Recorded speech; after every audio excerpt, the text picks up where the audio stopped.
Royal foundation কর্তৃক আয়োজিত আলহারা model একাডেমির বার্ষিক পুরস্কার বিতরণ এবং সম্বর্ধনা অনুষ্ঠানে উপস্থিত আছেন আজকের অনুষ্ঠানের সম্মানিত মাননীয় সভাপতি বিজ্ঞজন।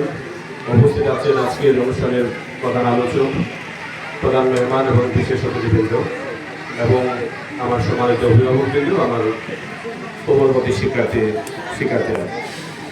শুরুতে সবাইকে আন্তরিক শুভেচ্ছা এবং অভিবাদন জানাচ্ছি।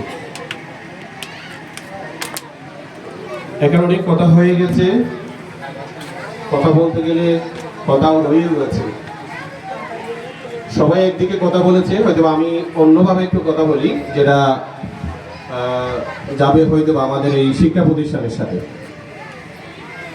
প্রিয় অভিভাবকবৃন্দ, আপনারা শুনতে পাচ্ছেন? এই প্রতিষ্ঠান, এই লাইট হাউস, যেটাকে আমরা এই শিক্ষা প্রতিষ্ঠানকে একটা বাতিঘর বলতে পারি। এই বিদ্যার আলোয় যেখান থেকে আলো বিচ্ছুরিত হবে, সমাজে আলো বিচ্ছুরিত হবে, সমাজ আলোকিত হবে, দেশ আলোকিত হবে, আমরা একটি কাঙ্ক্ষিত সফলতায় পৌঁছতে পারব। এই জন্য আমাদের এই বিদ্যালয়, এই বিদ্যালয়ে সাধারণত শিক্ষা দেওয়া হয়। তাহলে শিক্ষাটা কি? শিক্ষা মানেটা কি? আমরা শিক্ষা মানেটা কি বলেছি?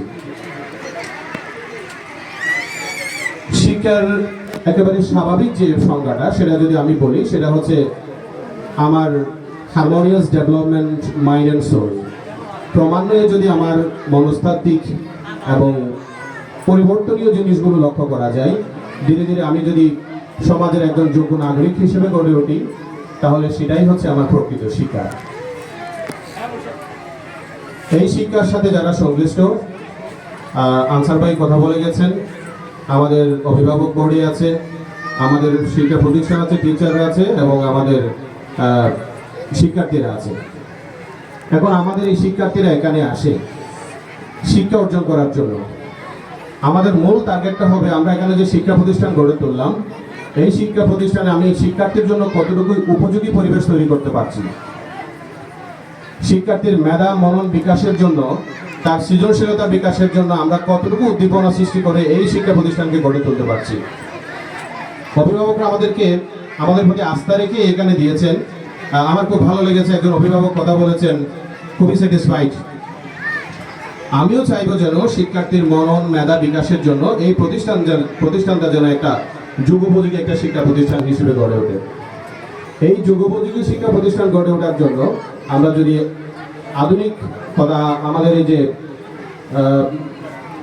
আধুনিক শিক্ষা ব্যবস্থার সাথে যদি আমরা যদি খাপ খেতে চাই, তাহলে আমাদেরকে যে কয়টা বিষয় মাথায় রাখতে হবে, সেটা হচ্ছে নাম্বার 1, আমার শিক্ষাকে যুগোপযোগী করার জন্য আমাকে প্রযুক্তি নির্ভর শিক্ষা হতে হবে। ঠিক এই মুহূর্তে আমরা দেখতে পাচ্ছি বহির্বিশ্বে একটা বিশ্বযুদ্ধের একটা দামামা বাজছে। সেখানে খুবই শক্তিশালী অস্ত্র ব্যবহার করছে।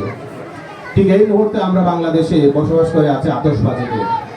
তাহলে এই জায়গায় আমার কাছে কথা হচ্ছে, এই যুগোপযোগী শিক্ষা, প্রযুক্তি নির্ভর শিক্ষা, প্রযুক্তি নির্ভর শিক্ষা প্রতিষ্ঠান গড়ে ওঠার জন্য যে উপাদানগুলো দরকার, ক্রমান্বয়ে এই বিষয়গুলো ইনকর্পোরেট করা।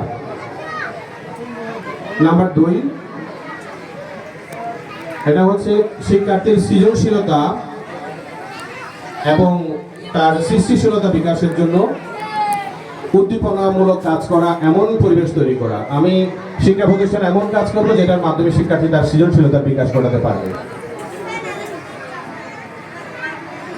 তারপরে হচ্ছে সৃজনশীলতার বিকাশ আছে, পাশাপাশি শিক্ষা প্রতিষ্ঠানটাকে এমনভাবে গড়ে তুলতে হবে শিক্ষার্থীর জন্য, সেই শিক্ষা প্রতিষ্ঠান জন্য একটা নিরাপদ জায়গা। অর্থাৎ এখানে মানসিকভাবে সে টর্চার হবে না।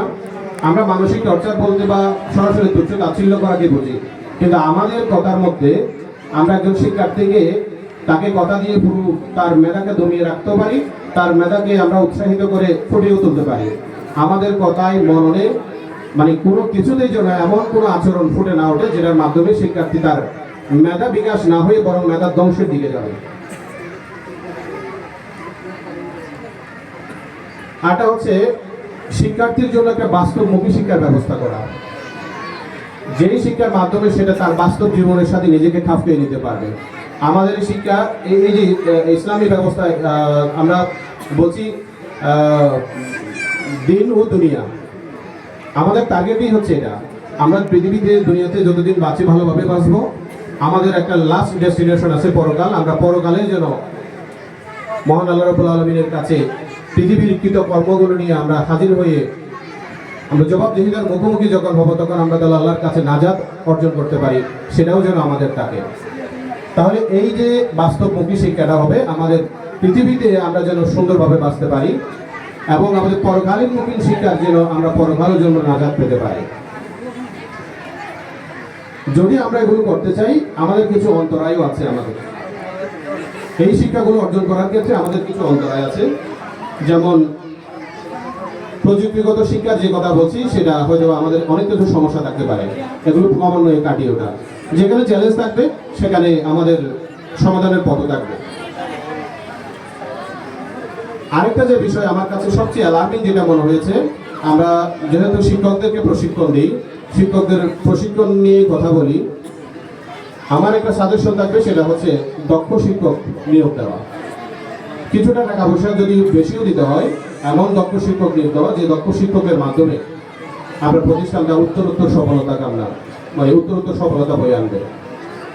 এই যে অতগুলো আমরা পুরস্কার বিতরণের জন্য অনেকগুলো গিফট আমরা দেখতে পাচ্ছি, এদিকে এমনি হয়েছে নিচে তারা কৃতিত্বের সাথে সফলতা অর্জন করতে পারছে বলে আমরা তাদেরকে এই পুরস্কারগুলো দেওয়ার জন্য এখানে নিয়ে এসেছি।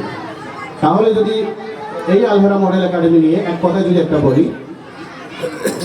বৃক্ষ তোমার পরিচয় কি, হ্যাঁ, বৃক্ষ তোমার নাম কি, ফলেই পরিচয়।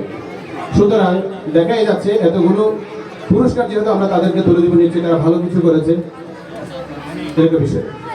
তাহলে যে কথাটা বলছিলাম সেটা হচ্ছে দক্ষ শিক্ষক নিয়োগ দেওয়া। এমন একজন দক্ষ শিক্ষক নিয়োগ দেওয়া যে একাডেমিক্যালি সাউন্ড হবে, পড়ালেখার দিক দিয়ে সে মানে তার ব্যাকগ্রাউন্ডটা হবে খুবই ভালো, পাশাপাশি যে যেন কো কারিকুলার অ্যাক্টিভিটিসগুলোতে সে একটু দক্ষ হয়। আমি একজন হুজুর নিয়োগ দিলাম, যে হুজুরটা একাডেমিক্যালি সাউন্ড ভালো, পাশাপাশি সে কি করবে, ভালো কেরাত কোরআন তেলাওয়াত করতে পারে। এমন একজন শিক্ষক নিয়োগ দিলাম যে পড়ালেখার পাশাপাশি খেলাধুলায় পারদর্শী। এমন একজন শিক্ষক নিয়োগ দিলাম যে পড়ালেখার পাশাপাশি হামলাতে পারদর্শী। তাহলে আমার টোটাল প্রতিষ্ঠানের আউটলুকটা, দৃষ্টিভঙ্গিটা পরিবর্তন হয়ে যাবে। অভিভাবকদের কথা অনেক, অভিভাবকদের উদ্দেশ্যে অনেকগুলো কথা হয়েছে, আমি এজন্য আর ওদিকে যাচ্ছি না। আমাদের একাডেমিক্যালি যে কথাগুলো বলা দরকার সেদিকে আমি কিছু কথা আলোকপাত করলাম। সময় সংক্ষিপ্ত, তীব্র গরম, এতগুলো মানুষ কষ্ট করে উপস্থিত হয়েছেন, আমি কৃতজ্ঞতা জানি। আমার সংক্ষিপ্ত বলতে শেষ করছি। ধন্যবাদ সবাই।